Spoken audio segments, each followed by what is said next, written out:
تیری شوکت کا علو کیا جانے، خوش روا عرش پہ اڑتا ہے فریرہ تیرا، خوش روا عرش پہ اڑتا ہے فریرہ تیرا۔ محترم سامعین کرام، ہم اور آپ نماز جمعہ کے لیے اللہ تبارک و تعالیٰ کی بارگاہ میں حاضر ہیں۔ اللہ تبارک و تعالیٰ ہماری اس حاضری کو اپنی بارگاہ میں شرف قبولیت عطا فرمائے۔ اللہ تبارک و تعالیٰ ہم سب کی نماز جمعہ کو اپنی بارگاہ میں قبول عطا فرمائے۔ اللہ تعالیٰ قرآن مقدس میں ارشاد فرماتا ہے، ان الدین عند اللہ اسلام، یعنی اللہ کے نزدیک سب سے زیادہ پسندیدہ دین اسلام ہے۔ اور اللہ کو جو دین پسند ہے اس دین میں اللہ نے قوانین بھی رکھے ہیں، کچھ شرائطیں بھی رکھی ہیں کہ آپ کے لیے جو دین کا ستون ہے، کلمہ، نماز، روزہ، حج اور زکوٰۃ، یہ 5 چیزیں ہیں جن کو ہر مسلمان کو کلمہ پڑھ لینے کے بعد ان 5 چیزوں پر عمل کرنا، اس پر پیرا ہونا بہت ضروری ہوتا ہے۔ سب سے پہلے انسان کلمہ پڑھتا ہے، مسلمان ہو جاتا ہے، اب اس پر 4 چیزیں فرض ہوتی ہیں: نماز، روزہ، حج اور زکوٰۃ۔ بدنی عبادت نماز ہے، آپ کو 5 وقت کی نماز ادا کرنا ہے، اور اس کے بعد مالی عبادت وہ حج ہے کہ اگر اللہ نے آپ کو استطاعت دی ہے، آپ کو دولت دی ہے، تو دولت ہونے کے بعد ایسا نہیں ہے کہ ہر مسلمان پر حج فرض ہے، ہر مسلمان پر فرض نہیں ہے۔ حج فرض ہونے کے لیے سب سے پہلی شرط یہ ہے کہ آپ کے پاس دولت ہونا چاہیے، آپ مالدار ہوں، آپ یہاں سے مدینے تک کا سفر کرنے کے لائق ہو،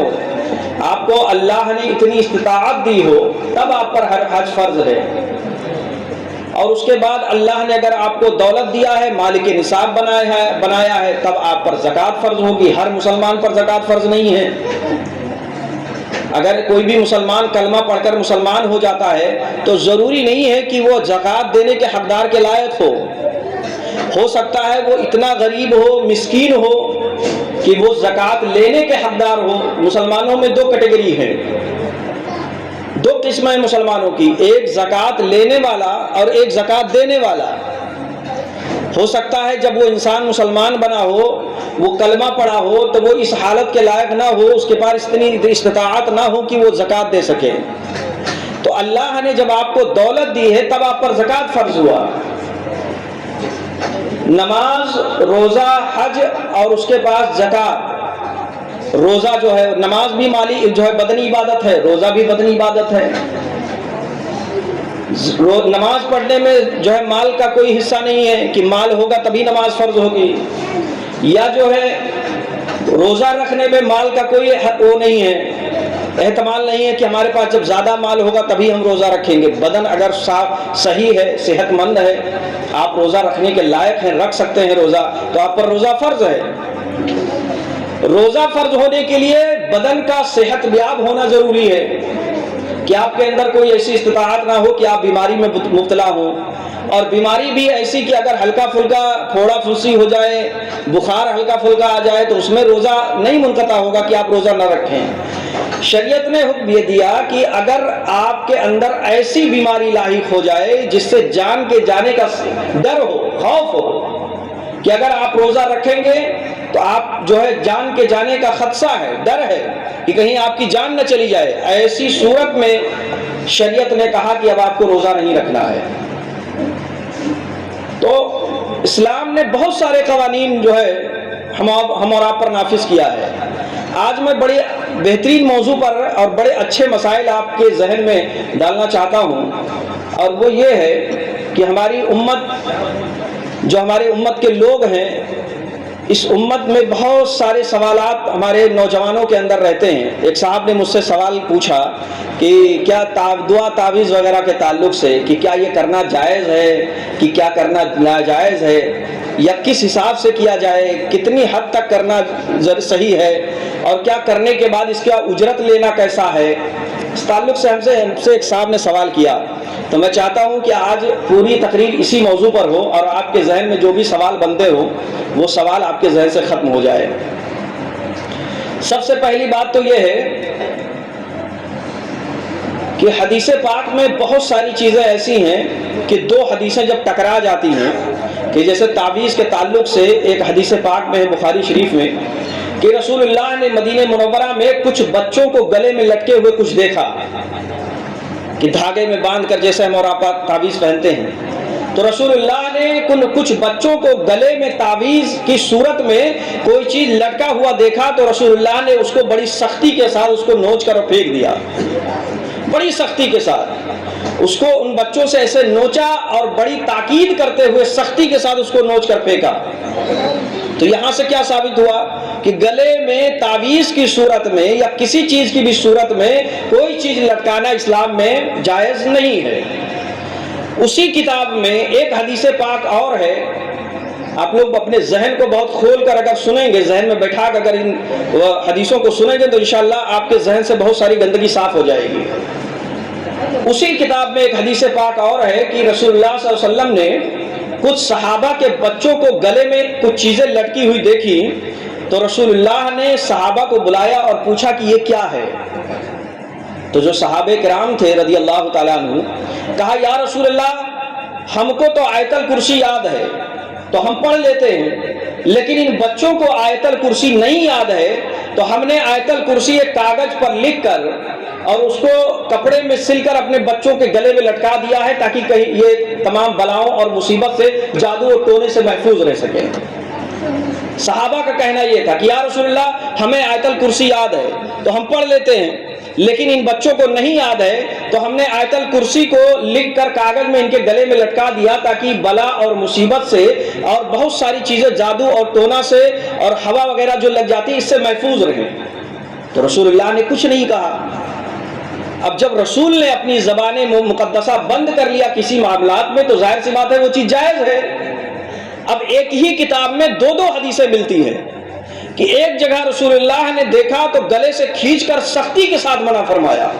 اور دوسری جگہ صحابہ نے کہا یا رسول اللہ میں نے آیت الکرسی لکھ کر ان کے گلے میں ٹانگ دیا تاکہ یہ جادو اور ٹونے سے محفوظ رہے، تو رسول اللہ نے کچھ نہیں کہا۔ رسول اللہ نے منع نہیں فرمایا کہ نہیں یہ چیز غلط ہے، یہ نہ کرو، ایسا کرنا صحیح نہیں ہے، درست نہیں ہے یا جائز نہیں ہے، رسول اللہ نے کچھ نہیں کہا۔ اب کیسے پتا چلے کہ کون سی حدیث صحیح ہے اور مسلمانوں کے لیے کس حدیث پر عمل کرنا ضروری ہے؟ اب یہاں تقلید کا کام آتا ہے کہ اب علماء جو فیصلہ کریں گے کون سی حدیث صحیح ہے۔ حدیثیں ساری صحیح ہیں، حدیث پر کبھی مسلمان چاہے عالم ہو، عام آدمی ہو، جاہل ہو، حدیث پر کبھی بھی انگلی نہیں اٹھا سکتا کہ یہ حدیث غلط ہے یا یہ حدیث صحیح ہے۔ حدیثیں ساری صحیح ہیں۔ اب یہ دیکھا جائے گا کہ رسول اللہ نے جس وقت یہ بیان فرمایا تھا کہ سختی سے نوچ کر پھینکا تھا وہ صورتحال کیا تھی، اور جہاں جائز رسول اللہ نے کہا تھا اپنی سکوت حاصل کیا تھا، کچھ نہیں کہا تھا، وہ صورتحال کیا تھی۔ پتہ کیا چلا علماء نے کیا بیان فرمایا؟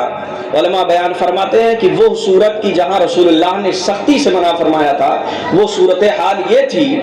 کہ جو ان بچوں کے گلے میں جو لٹکائی جاتی تھی، اس زمانے میں کچھ لوگ تعویذ ایسے بناتے تھے کہ اس میں کسی جانور کی ہڈی ڈال دیتے تھے، کسی جانور کا بال رکھتے تھے کہ اس سے فلاں بیماری کا حل ہو جائے گا، کسی طریقے کا کوئی ہڈی ہو، کوئی جو ہے کنکر اور پتھر اس میں ڈال دیتے تھے کہ یہ لے آ کر پہنو۔ آج بھی بہت سارے بابا لوگ ایسے بھی ہیں کہ جب جاؤ گے تعویذ وغیرہ کروانے تو انگوٹھی کا پتھر دیں گے کہ اس سے لے کر جاؤ، تمہارے رزق میں بہت جو ہے برکت ہوگی، اتنا پیسہ دو، یہ انگوٹھی لے کر جاؤ، پہنو، بہت برکت ہوگی، تمہارا کام ہو جائے گا۔ تو اس زمانے میں کچھ ایسے لوگ تھے کہ جو کہیں جانور کی کوئی ہڈی، جیسے آج کے زمانے میں بھی ہمارے مسلمانوں میں بالخصوص یہ بات رائج ہے کہ کوئی بالخصوص کوئی مچھلی ہے، کہا جاتا ہے کہ مچھلی کا دانت اگر گلے میں پہن لیا جائے تو اس سے بہت زیادہ فائدہ ہوتا ہے، انسان بیماری سے محفوظ رہتا ہے، جبکہ یہ طریقہ رسول اللہ نے بڑی سختی سے منع فرمایا۔ تو اس زمانے میں جب یہ خرافات پھیل رہے تھے کہ کوئی بابا دے دیتا تھا کہ فلاں جانور کا دانت ہے، اس کو پہنو، اس سے شفا مل جائے گی، فلاں کا کوئی کپڑا ہے یا فلاں کوئی دھاگا ہے، اس کو پہن لو، اس سے شفا مل جائے گی۔ آج ہمارے نوجوانوں کے پیروں میں اور گلے میں، ہاتھ کی کلائیوں میں وہ کالا کپڑا پہننے کا بڑا رواج چل گیا ہے، کالا دھاگا باندھ لیتے، کہتے ہیں اس سے جادو اور ٹونے سے محفوظ رہیں گے۔ بتاؤ یہ کہاں لکھا ہوا ہے، کس حدیث میں لکھا ہے یا کس قرآن میں لکھا ہے کہ کالا دھاگا پہننے سے جو ہے جادو ٹونے سے محفوظ ہو جائیں گے آپ؟ اب جب یہ معاملہ رسول اللہ نے دیکھا تو بہت سختی سے منع فرمایا کہ نہیں، یہ چیز جائز نہیں ہے، اس کو نکال کر پھینکو۔ اور دوسری حدیث میں جو رسول اللہ نے صحابہ نے کہا کہ آیت الکرسی ہمیں یاد ہے، ہم پڑھ لیتے ہیں، لیکن بچوں کو یاد نہیں ہے، ان کے گلے میں ہم نے آیت الکرسی جو قرآن کی آیت ہے اس کو پڑھ کر ہم نے ٹانگ دیا ان کے گلے میں تاکہ جادو اور ٹونے سے محفوظ رہے۔ رسول اللہ نے کچھ نہیں کہا۔ پتہ کیا چلا کہ اگر قرآن کی کوئی بھی آیت، اس لیے کہ قرآن کے ہر آیت میں اللہ تبارک و تعالیٰ نے شفا رکھا ہے، کہ اگر قرآن کی کوئی بھی آیت تعویذ کی شکل میں لکھ کر کسی کے گلے میں بھی ٹانگ دیا جائے اور اللہ تبارک و تعالیٰ اس قرآن کی آیت کے صدقے میں اسے شفا عطا فرما دے، تو اس میں کسی مولوی کا کوئی کمال نہیں ہے، کسی بابا کا کوئی کمال نہیں ہے۔ آج بہت چلتا ہے کہ حضرت ہمارا فلاں کام نہیں ہوتا، ٹھیک ہے گارنٹی ہے ہو جائے گا، لیکن 5,000 دے دو ہو جائے گا کام، 10,000 دے دو کام ہو جائے گا۔ اس بات کو اپنے ذہن میں رکھیے کہ کوئی بھی بابا، کوئی عالم، کوئی مولوی ہو، کوئی اس بات کی